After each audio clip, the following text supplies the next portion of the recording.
All right. Well, we'll get going on this because there's a lot to unpack right now. Live on the Voice of College Football page, Paul Van Wagner, Mike McDaniel, Andrew Alex. We're on the Virginia Tech page only, so if you do decide to jump on and whatever, retweet this out for us so people know that we got this thing going on today. Because obviously, the big breaking news is that Tiger Woods going to talk to the media for the first Starting time. right now, actually. Oh, Javi Baez has signed with the. Oh, no, that's not. Oh yeah, Brent Pry gonna apparently be the next head coach at Virginia Tech, guys. Um, we kind of got wind of this yesterday. A little bit had trickled out. Andrew and I had talked about it privately here in the ESPN Blacksburg studio. I think, Mike, you may have been texting with us a little bit on this also. But Pete Thamel's reporting it now. It seems like it's going to be a done deal. Earlier this morning on Packer and Durham, Andrea Adelson was like, this might not be good for Virginia Tech. They can't seem to find their coach. And then all of a sudden, bam, the news falls. Brent Pry is where we're at. Mike, I'll start with you. I guess just kind of overall thoughts on this. I mean, he's not the guy I thought that Virginia Tech was going to hire, but that doesn't mean he's the wrong guy either. There are a lot of boxes that he checks, right? He has coached at Virginia Tech before in the 90s. He was a graduate assistant under Bud Foster. I get that was a long time ago, but he does have some familiarity with Blacksburg. He is a really, really good defensive coordinator. I mean, Penn State's defenses, and Paul, I know I don't need to remind you, being a Michigan fan, but Yep. Penn State's defenses are unbelievably good, and they have been now for quite some time. He coaches a really, really good defense at Penn State. If you want a guy to kind of instill the Virginia Tech ideals on the defensive side of the football and the identity of the football program, kind of harkening back to the way Bud Foster used to coach. Brent Pry coaches a really aggressive attacking defense at Penn State, and that's something that's going to be evident, I think, in who he selects as his new defensive coordinator. They are going to the staff, I think, is going to be really important with this hire. Clearly, Pry is a first-time head coach. This is a hire that's not without risk. But again, there are a lot of things to like. Really good defensive coach. He is James Franklin's top assistant at Penn State. James Franklin has had a lot of success, obviously, at Penn State. A lot of that has had to do with the fact that he's recruited and out-recruited many schools on the East Coast, and even more recently, most schools nationally. Penn State's going to have a top 5 recruiting class in 2022. This is a really good hire for recruiting Virginia. Brent Pry has proven that he's done that. He is one of Franklin's top recruiting assistants as well. So it's not only an on-field coach, he's a very good recruiter. If you look at some of the guys that James Franklin has recruited and Brent Pry has been the primary recruiter for on his staff, a lot of those guys are from Virginia, and from Northern Virginia specifically, an area where Virginia Tech has not done very well recently under Justin Fuente. So I think this is an immediate boost to in-state recruiting for Virginia. I think it's an immediate boost to recruiting in general for Virginia Tech.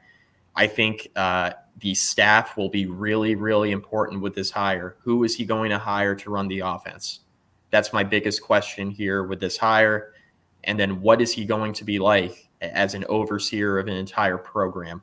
We don't know the answers to that. So this hire is not without risk, but on the surface, there's also a lot of things to like with this hire. It's under the radar. It's very Whit Babcock, like to make this hire a guy that nobody's really expecting that could turn out to be a pretty good coach. I know Penn State fans think very highly of Brent Pry.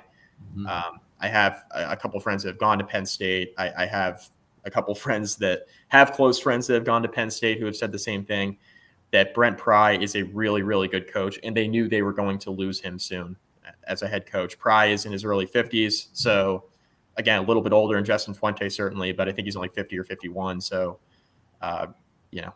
We're coaching forever now in college football. Yeah. So it doesn't really. Yeah. We all thought Brian Kelly was going to retire. He's 61. He just took a 10-year deal with LSU this spring. So. He can be the coach for the next 20 years, and no one will bat an eye at it. Right. Andrew, your thoughts? Well, I mean, what's evident here is that Whit Babcock's not going to be pressured, and Whit Babcock's not going to allow the fan base to make the hire for him. You look back at our good friends over at Tech Sideline. They held a poll, and that poll was pick your top 3 options for Virginia Tech's head coach. A lot of candidates on there. 2,500 some odd voters, all TSL subscribers. Brent Pry coming in dead last out of over 15 candidates, receiving just 41 top 3 votes out of 2,600 and some odd voters.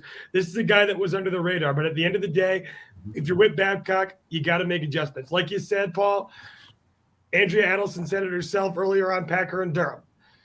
This may not have gone the way that Virginia Tech thought it was going to. And quite frankly, when Justin Fuente was fired, or, essentially they mutually parted ways, but he was essentially fired 2 weeks ago, the landscape of college football in terms of the coaching carousel, job openings, looked a heck of a lot different than it did now. And when you have guys like Billy Napier, ultimately going to Florida, when you have guys like Dave Clawson, who may never have truly been interested in the first place, that could have been some agent work trying to get him a long-term extension at Wake Forest. That obviously eventually happened. When you have guys like Matt Campbell at Iowa State that are either A, content staying put in Ames, Iowa, or B, using the job openings that are going to come as a result of the turbulence that'll result from Notre Dame, of LSU, of coaching spots that are going to open up. Virginia Tech just quite frankly wasn't on that 1A list. So It comes down to fit. And Whit Babcock stressed in the press conference that head coaching experience was going to be a factor. His track record across all sports would suggest that is usually what is at top of mind for him when making one of these hires. But at the end of the day, he looked at the fit. He said recruiting in the area is going to be a big factor. And like Mike mentioned, not just recruiting future pros in general, like Micah Parsons, but guys like Devin Ford, guys like Yeser Gross-Matos, who was a second-round pick for the Carolina Panthers just a few years ago, guys like Shaka Toney, who ultimately ended up in the NFL. Brent Pry has been one of the premier figures on the recruiting trail in the Mid-Atlantic for the better part of the last 5 years. And if you hate this, I ask you a question. What would you have thought of Charles Huff? Because the difference essentially between Charles Huff and Brent Pry is 1 7-5 season at Marshall University. Bingo. And Max Holcomb brings up a good point. We need an A staff. Don't love the hire unless we stack an assistant room. I think because you just hired a first-time head coach, you're able to stack the assistant room. I'm really curious. That's my guess. I'm really curious to see what the final contract numbers are for Brent Pry. Right. Because I think what you're able to do with Brent Pry, and this is something that we have talked about here the last few weeks, the three of us, we have said that if Virginia Tech were to hire a first-time head coach or a head coach like a Charles Huff with limited experience, they would likely be able to put more money into the assistant coaching salary pool, which would be very attractive for a first-time head coach to ensure success. That is something that Virginia Tech did not have the luxury of last time around with Justin Fuente. Whit Babcock went all in, and a couple things here. Whit Babcock went all in with Justin Fuente, which he should have done, because you needed to hire a guy you thought was best for the program to replace a legend, and I understand that. He had to go all in. But number two, Virginia Tech's in a much better spot financially as a football program now in terms of donation and operating budget for the program than they were when they hired Justin Fuente 6 years ago. So you could pay Brent Pry probably around what you paid Justin Fuente if you want to, and still have more money for an assistant coaching pool that you didn't have the luxury of the first time when you hired Fuente. And one last thing I want to say real quick to Andrew's point about Brent Pry. Brent Pry's top all-time commitments, 3 out of the 4 are from the DMV area. Brandon Smith's a 5-star. Curtis Jacobs, another linebacker, a high 4-star. Devin Ford, like Andrew mentioned, a 4-star. And he was the primary recruiter for Micah Parsons, and we know how good Micah Parsons was at Penn State and what he's doing now in the NFL. I mean, Brent Pry can absolutely recruit the hell out of the DMV area, and he can relate to some of these top guys that Virginia Tech has not been able to get. I think this is a very good recruiting hire. I think the staff is going to be extremely important to ensure success of Brent Pry. But there is a lot to like here. And for everybody advocating for Charles Huff, Andrew took the words right out of my mouth. The only difference is 1-7-5 year at Marshall. Yeah. Because Brent Pry has been doing this. And again, I like Charles Huff. Not taking anything away from Charles Huff. I would have been thrilled for Charles Huff to be the next head coach at Virginia Tech. But Brent Pry's been doing it a little longer. And I don't think that hurts.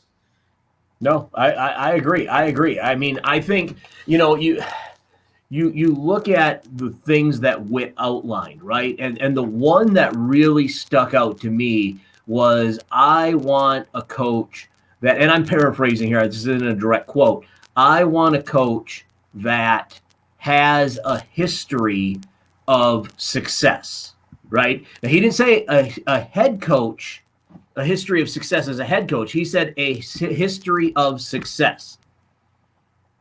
Brent Pry, I mean, that's a huge check mark in that box. He definitely has had a lot of success, not only at Penn State, but also, I mean, he's been with Franklin, almost Franklin's entire coaching career. So learning from kind of that tree, if you will, is a good thing. I like the fact that he's a Virginia Tech guy. I mean, he spent some time here, so that doesn't hurt my feelings at all. And you guys hit it right on the nail right on the head. The recruiting, man, like the thing that we hammer on Justin Fuente for on a regular basis here on ESPN Blacksburg was the fact that you're a hat on the table with these 4- and 5-star kids in Virginia, but they're not putting your hat on. They're putting on the hat of Penn State. And I mean, and Brent Pry had a reason to do with that.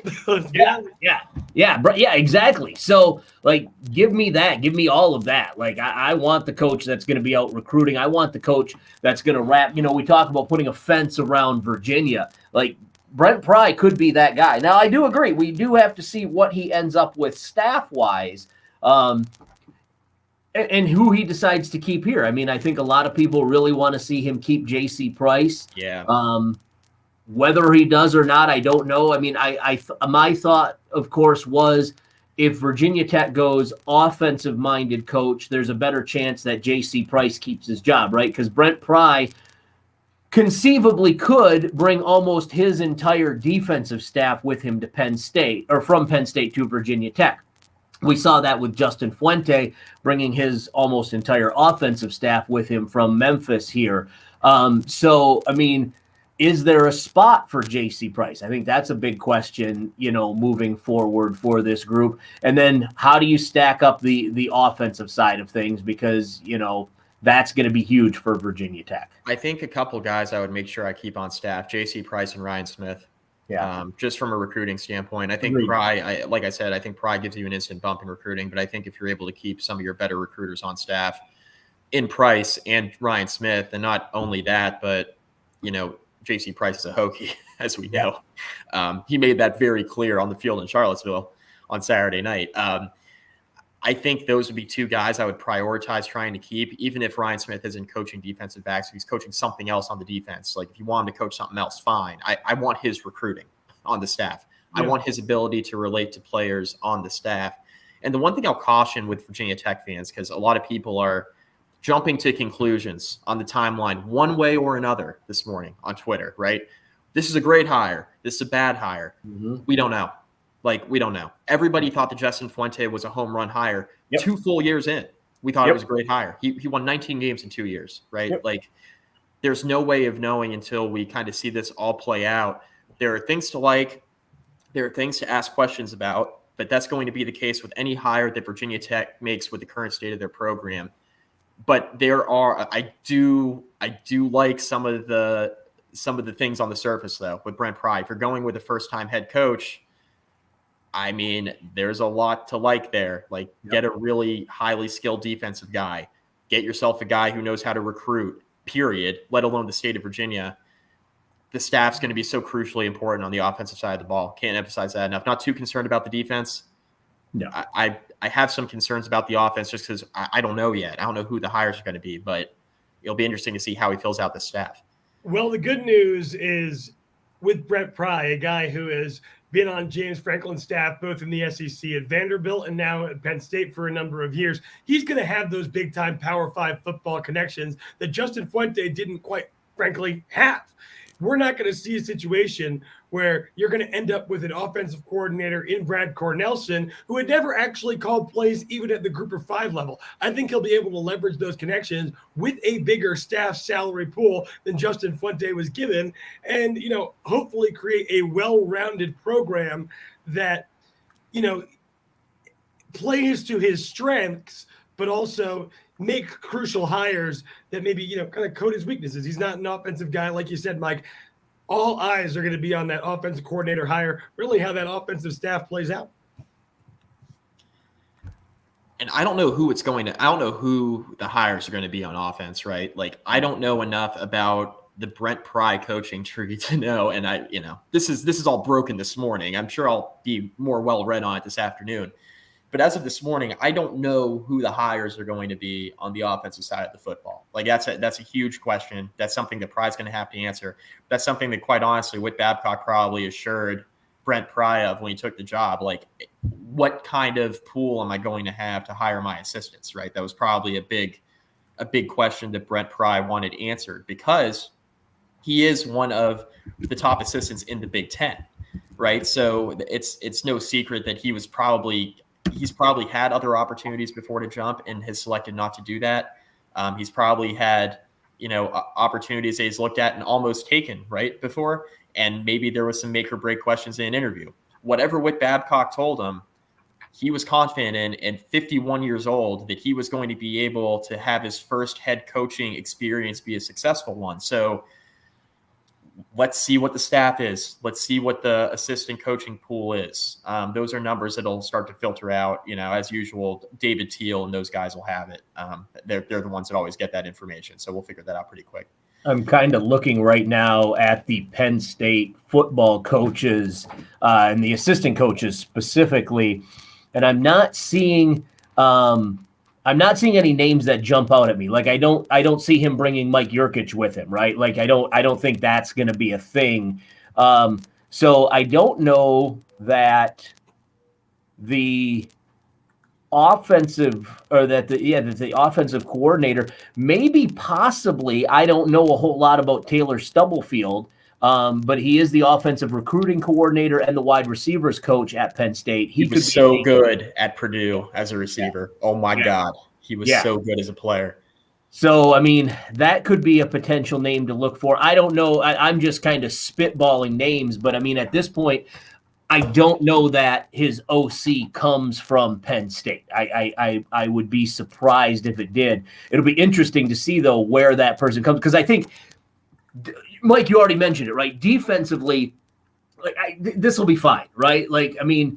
Honestly, Pry could keep the defensive staff that we currently have at Virginia Tech, and this would be fine.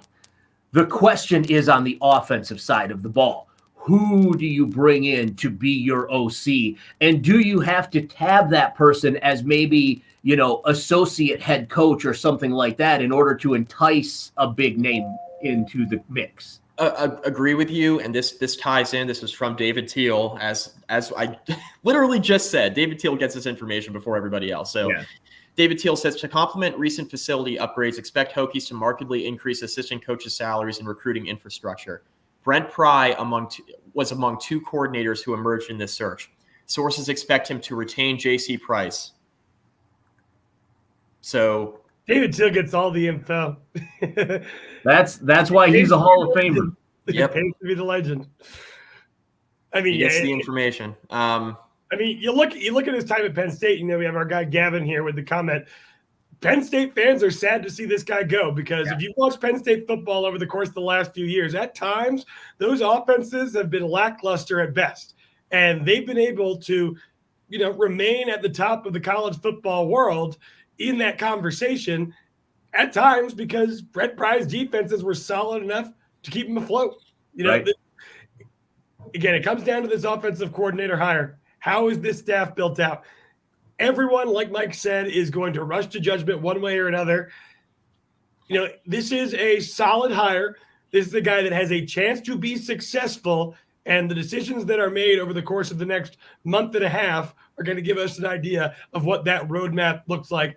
Even that opening press conference is going to give us an idea of what Brent Pry's vision looked like. Because at the end of the day, if Billy Napier, the big, hot, everyone wants him candidate was off the table, if an experienced guy like Dave Clawson was off the table, and Witt was kind of forced to go to options B, C, and D, maybe, the interview process, the conversations that were had with Whit Babcock probably carried more weight than they would if a more nationally relevant candidate was, available at the top of the list and wanted to come to Virginia Tech.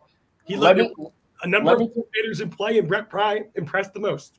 Let me throw a name out there to you guys just to chew on. Steve Ensminger, offensive coordinator at LSU, not going to probably be the offensive coordinator at LSU in about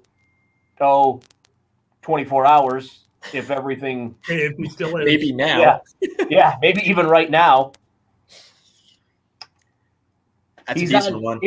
If you look at, so right now I'm on SaturdayDownSouth.com. I want to make sure I give them credit for this. They have a list of the top 25 offensive coordinators in the nation right now. Ensminger is currently sitting at number 19. So, you're not talking about like Lincoln Riley, Ryan Day are on the list, Mike Leach, Dan Mullen, Mike Norvell. Like, you're not talking about those guys, right? You're not talking about guys that you can't potentially pull. But at 19, Graham Harrell, 22, the OC at USC, also potentially a name to watch out for. I know people are messaging us about Joe Moorhead here. I mean, are those names that move the needle for you guys as far as, if we could get that guy here, that would be the home run hire as an OC? Moorhead, I think, is going to be the head coach at Akron, it sounds like. So he's probably right out. I like the Ensminger thought. I mean, if you want to swing, you're going to have to pay him a lot of money, for sure. But you're going to have to pay these assistants a lot of money to make sure Pry is successful. And it seems like Whit Babcock has dedicated resources to that, and understands kind of the changes that need to be made from an infrastructure standpoint with the football program to kind of fix the issues that Virginia Tech ran into with Fuente. Okay, here's a comment. This is a very Vic Fangio type hire. What does this mean for Justin Hamilton's future? I don't anticipate Justin Hamilton will be returning. No. He's not going to – it's probably pretty unlikely he's going to be Pry's defensive coordinator. I don't think that Whit Babcock is going to put qualifications on Brent Pry similar to what he did with Fuente. Where Fuente had to keep Bud Foster on staff, which worked out in the near term, but Bud didn't really want to recruit anymore, which I understand. Like, he was getting up there in age, and he's like, I don't really want to go out on the road and recruit. I think that was to Virginia Tech's detriment in the long run. But I don't see Justin Hamilton staying on staff, not being the defensive coordinator, and taking a demotion. It's just not how it works. So, he's not going to stay on staff and watch somebody else run the defense he was just running this year. So I think it's pretty likely he leaves. I mean, Justin Hamilton maybe didn't do enough to be the indisputably retained defensive coordinator for Virginia Tech, but he probably did enough to guarantee at least something close to a Power 5 defensive coordinator job down the road. It's just part of his coaching journey. He's going to move on. I mean, I'd give him – what would you give Justin Hamilton's job as a defensive coordinator in his 2 years at Virginia Tech, knowing that, year one was kind of a wash with the lack of spring practice and all the COVID issues that they had during fall camp? You give him a B and let him move on. Yeah, I'd say I'd give him probably a B. And, look, the one thing you can point to, Andrew and I mentioned this on our podcast, on the Hokie Hangover podcast last night. We mentioned this, and it released this morning. So our now irrelevant podcast. Yeah, we're now recording another one at lunchtime. So good. That quickly dated. The one thing that we mentioned regarding Justin Hamilton was, if you were to make a list of things that had gone right for Virginia Tech this year, Justin Hamilton's second half adjustments would be on that list. Tech didn't always start the games the right way, but it's indisputable that Justin Hamilton's halftime adjustments were pretty solid all year. So he's going to have an opportunity somewhere else. I mean, I don't know if he'll be a Power 5 coordinator right away, but he'll have more opportunities. He'll be a head coach someday, Paul. I know you've been on that. On that pedestal for a while, and I agree with you. I mean, I think here's the deal, right? Like, Hokie Nation, my message to you would be this: don't fret about Justin Hamilton. Justin Hamilton will land on his feet. You guys were saying B. I was going to say a B+. I think, it's one of those deals where you almost totally have to throw last year out because of all the COVID issues and not being able to have spring practice and not being able to implement things. But, now you look at, if you just look at this year as a standalone, I mean, the numbers don't lie. They go from, I want to say, and I'm spitballing here, I want to say they gave up like 34 or 35 points a game last year, and it's down to like 22, so I mean, that number alone right there tells you that Justin Hamilton is going in the right direction. He'll be fine. And so will most of his staff. The rumor, I guess, is J.C. Price and where was it here now? Hang on. The Hokie Twitter is going absolutely bananas. Yeah. Yeah. Smitty and J.C. Price both going to be retained on staff, which I think is, that right there, you want to talk about putting Hokie Nation in your corner. That's going to put Hokie Nation in your corner. That's going to give you a little bit more rope so that you can make other hires, because you kept the two guys that Virginia Tech fans really wanted to see on staff. And I really think it was a no-brainer. Like, to keep those two guys, that might be, if you're Brent Pry, that might be the easiest decision that you have to make, keeping those two guys. You find roles for them. Maybe it's their current roles. Maybe it's something a little bit different. Who knows, but that could be. I want to throw one more name out to you guys, because, again, as I'm scrolling through SaturdayDownSouth.com's article, I stumbled upon this one, and I want to watch Andrew's reaction when I say David Cutcliffe, offensive coordinator. I know he's older, but you know what, Paul? I wouldn't be terribly uninterested. My question would be, is that something that David Cutcliffe himself would be interested in? Sure. I mean, he's an older gentleman at this point. I mean, obviously, he's got the track record. He turned around Duke. He coached both the Manning brothers at the collegiate level. It would be awesome, but David Cutcliffe doesn't have to work again if he doesn't want to. So I'm not going to be opposed to it, but at the end of the day, it's a matter of, whether David Cutcliffe sees that as part of his future. I'm thinking of it as more of maybe a stopgap, right? Just you bring in a guy like Cutcliffe. Now all of a sudden, with Pry recruiting so well in Virginia, Pennsylvania, now you got Cutcliffe. North Carolina is kind of taken care of. I think the big thing that they need to do is they need to find, and I've been hammering on this for a while, they need to find a 757 guy, right? I've thrown out the Mike or Dwayne Vick. I don't know, or Dwight Vick, sorry. I don't know if either of those two guys are interested, but I think you need to have a Virginia Tech guy that is a 757 guy, because right now Dre Bly is absolutely killing Virginia Tech over in the Hampton Roads area, and Virginia Tech needs to take that area back. You need someone. You need the Virginia Tech version of Dre Bly, whoever that happens to be, on staff in order to walk into some of those schools and be like, hey, guys, come on. I guarantee you it will no longer be as easy for Dre Bly. I don't know if that necessarily means he won't certainly recruit well in the 757, but it will no longer be as easy as it was under the previous coaching staff. That's for sure. Yeah. Is there a chance that Virginia Tech makes a move on Dre Bly himself? I mean, and also is Dre Bly's a North Carolina guy. That's true. He is an alum. Yeah. He is an alum. That's tough. Yeah, I don't see that. I mean, I wouldn't be as a Detroit Lions fan, I wouldn't be opposed to Dre Bly coming to Virginia Tech. I'd be good with that, but I don't see that happening. I think it's going to have to be, like I said, I keep throwing out Dwight Vick, and I don't know if Dwight's even interested in something like that. But, a guy like Dwight Vick, who just eats, sleeps, breathes, bleeds, pees Virginia Tech, I mean, I know Dre Bly's a good recruiter, but how the hell are you going to out-recruit Dwight Vick, man? Like, find me one person that doesn't like Dwight Vick. There's nobody. There's nobody. We're still looking because Yeah. you're going to be looking for a while. Yeah. I mean, I love Dwight as much as the next guy. I think Dwight should have a formal role, but I mean, at the end of the day, are they going to put Dwight in what position is Dwight Vick going to coach? O-line. Does he have collegiate coaching experience? Does it matter? I'm not opposed to it. I'm just kind of going through wit's head here. And ultimately, at the end of the day, this is going to be up to Brent Pry.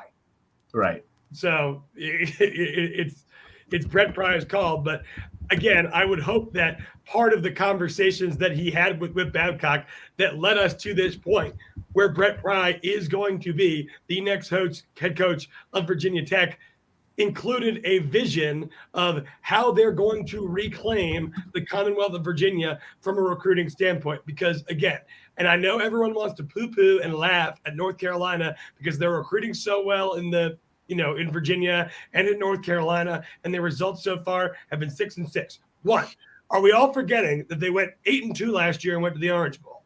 2, as they keep recruiting, it eventually will work.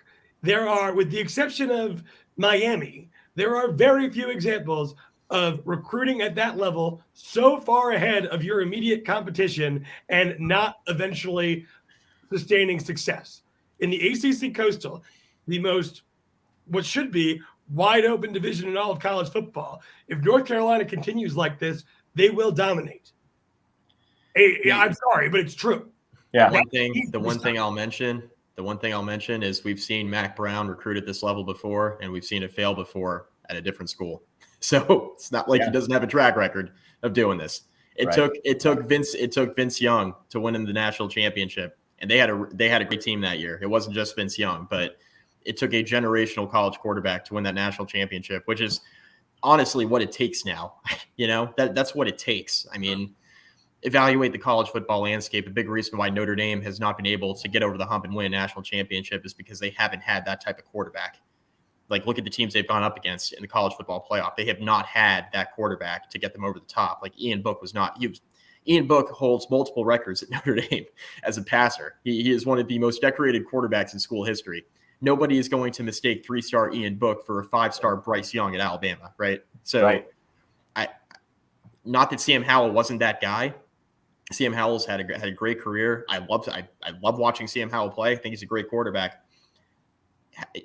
Mac's got to find that generational guy. Howell's really good. Is he generational? Right. So, I mean, Mike, I'm not talking about winning national championships. I'm talking about winning the ACC Coastal. It's a sliding scale. And Mac Brown from 1998 to 2009 finished in the top 10 all but 2 years, and in the 2 years that he didn't, it was a top 15 finish. Yeah, I agree. He should be able to win the Coastal. With a top 10 recruiting class, or even if you can stay within the top 15, and he's dominating the Commonwealth of Virginia, the flowers will come.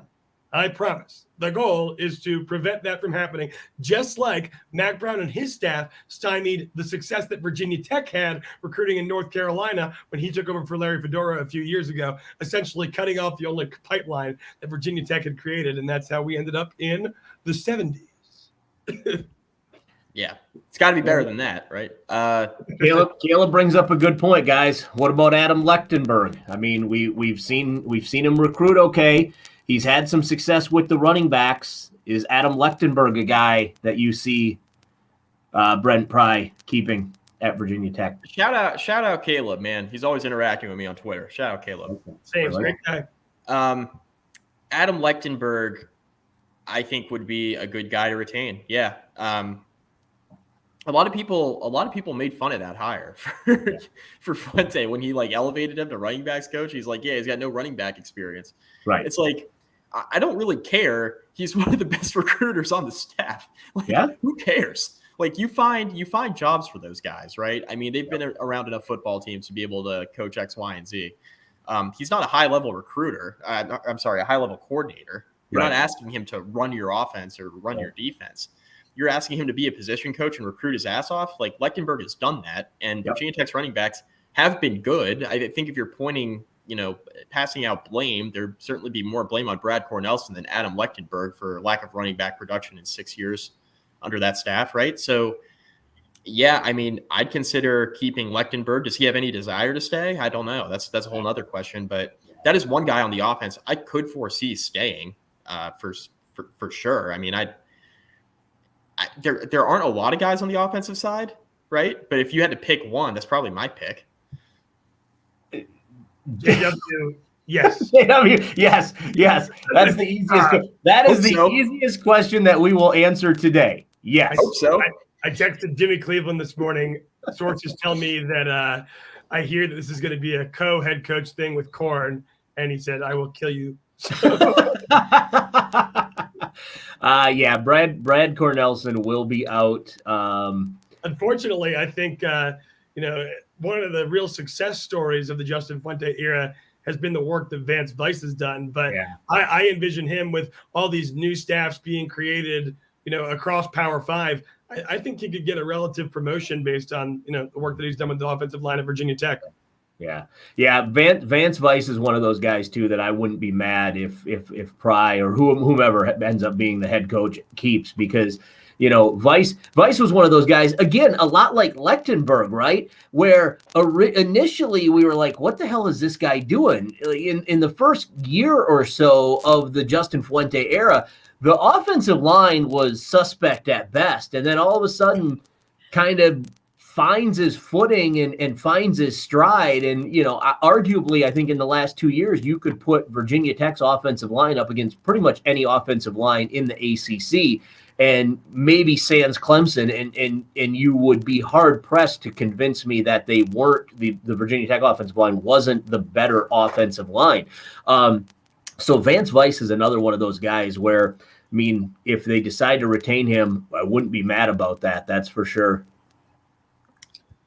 Yeah, I mean, I agree with you completely, Paul. I just don't think Vance Weiss, as a Fuente loyalist, is going to have any particular interest in sticking around, and especially given that it's not a guy who's not going to land on his feet. Right. If he's not staying at Virginia Tech. In fact, given the development of the offensive line under his tenure as offensive line coach, I envision that, maybe a bigger school with a bigger salary for their offensive line coach could come pick him up.